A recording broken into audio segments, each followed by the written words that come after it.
It's a wild thought, but what if the very thing that makes us incredibly rich is also what triggers those devastating financial crashes? Well, today that's exactly what we're digging into. We're going to explore one of the most powerful and honestly stubborn patterns in all of economic history, the financial cycle. I mean, it's the big question, right? Why do these crises keep happening over and over again? It's something that has stumped economists and policymakers for, well, centuries. You'd think with all our smarts and fancy tools, we would have broken this pattern of boom and bust by now, but we haven't. So what is really going on here? And this quote right here from former Fed Chair Janet Yellen really hits the nail on the head. It points to this deep kind of counterintuitive idea, a paradox really. What if the moments that feel the safest, when everything's calm and stable, what if those are actually the most dangerous times of all? Okay, so to really wrap our heads around this paradox, we've got to go back to the beginning of the cycle. And it all starts with one thing, innovation. Because, at its heart, finance isn't just a bunch of numbers on a screen. It's about people creating brand new tools to try and build a better, more prosperous world for everyone. Yeah, from the get-go, financial innovations were all about solving real-world problems. Stuff like, hey, how do we fund a ship to sail halfway around the world? Or how do we get the money to build a huge new factory? They're basically the tools we invented to manage risk and, get money into the hands of people with big, promising ideas. And listen, this is not a new thing. We're talking thousands of years here. It goes all the way back to financing ancient trade routes, way back in the 6th millennium BCE. Fast forward to the 1870s, and you get the gold standard, which made trading between countries way cheaper and less risky. It's just this constant evolution, leading to more and more complex tools, like the credit default swaps that popped up in 1994. Okay, check this out. This is a perfect illustration of what I'm talking about. This is Oxford University's painted chest from way back in the 17th century. Now, it might look pretty simple, right? Just a box. But for its time, this thing was a seriously sophisticated tool. It was basically an early form of asset management, built to keep the university's money safe and manage it properly. It's just a fantastic example of that basic human drive to invent new financial tools to make things better. All right, but here's where the story takes a turn. Here's the twist. The very success, the very stability that all these amazing innovations create, well, that's what starts to plant the seeds of the next crisis. Kind of crazy, right? Let's take a look at how that happens. So, there's a name for this. Researchers call it the volatility paradox. And the idea is pretty simple, but powerful. When the markets are just humming along, nice and calm for a long time, we don't actually get safer. Nope, we get complacent. We start to think, hey, the risk is gone. But it's not. It's just hiding, lying in wait just beneath the surface. And this right here, this breaks down exactly how that dangerous feedback loop works. So step 1, everything's calm, low volatility. That leads to step 2. We all get a little too confident, a little too optimistic. Lenders think, hey, things are great, so they start lending out more and more money. That's step 3. And they start loosening their standards. And as that boom keeps going, the whole system just gets more and more fragile. We're essentially building a massive house of cards on a very shaky foundation. And this is the key, isn't it? The huge gap between what we think is happening and what's actually happening. On the surface, during the boom, everything looks great. It's stable, predictable, safe.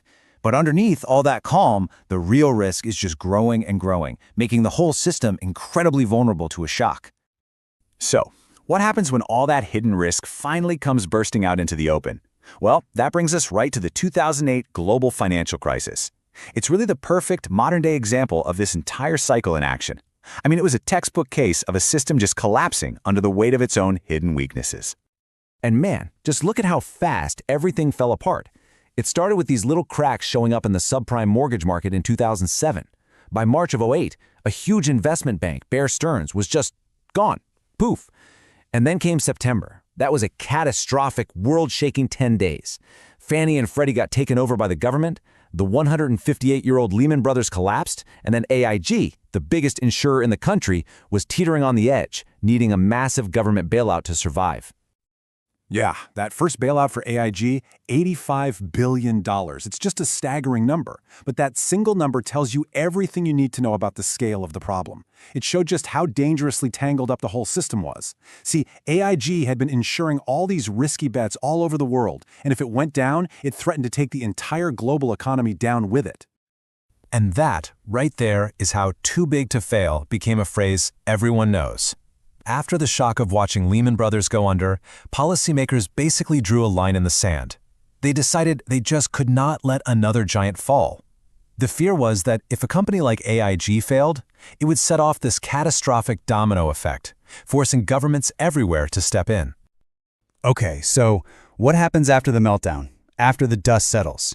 Well, we enter the fourth stage of our cycle, the reaction. Once the fire is put out, everyone's focus immediately shifts to one thing. How do we make sure this never, ever happens again? And this is a totally predictable response, right? And a necessary one, too. After every big crisis, there's this huge push for new rules, more oversight. Basically, we build new financial guardrails to try and prevent the same disaster from happening twice. And again, this is nothing new. Look at this. On the one hand, you've got this old 1955 essay about the Bank for International Settlements. That's an institution that was created right after the 1929 crash. And next to it, the logo for the modern European Central Bank. It's a perfect visual of this 100-year-long effort to build these big institutions that can try to manage the whole global financial system. And these places have a really critical job to do. Their whole mission is to get central banks talking to each other, to make regulations stronger, to set monetary policy to keep things stable, and when a crisis does hit, to be the lender of last resort, so the whole system doesn't just freeze solid. You can think of them as the firefighters of the financial world. So, with all these new guardrails in place and things feeling stable again, you'd think, okay, that's it, story's over, we fixed it. But, and you probably see where this is going, in the world of finance, the end of one cycle is always the beginning of the next one. It's because those fundamental forces, the things we started with, they never go away. That human drive for innovation, it's still there, creating new tools. The success of those tools, it still creates stability. And that stability, well, once again, it starts to hide the real risks, setting the stage for the whole wheel to just turn one more time. And that brings us right up to today. Right now, we are on the edge of a whole new wave of financial innovation. We're talking digital currencies like the digital euro, decentralized finance, the whole shebang. And they all promise to make things more efficient, to make us all more prosperous. But, as we've just spent this whole time talking about, every single innovation carries the seeds of the next crisis within it. So the ultimate question, the real challenge for us is this. Can we finally learn from the past? Can we figure out how to embrace all this incredible progress without repeating the same painful lessons over and over again? Because how we answer that question, that's what's going to define the next chapter of our financial history.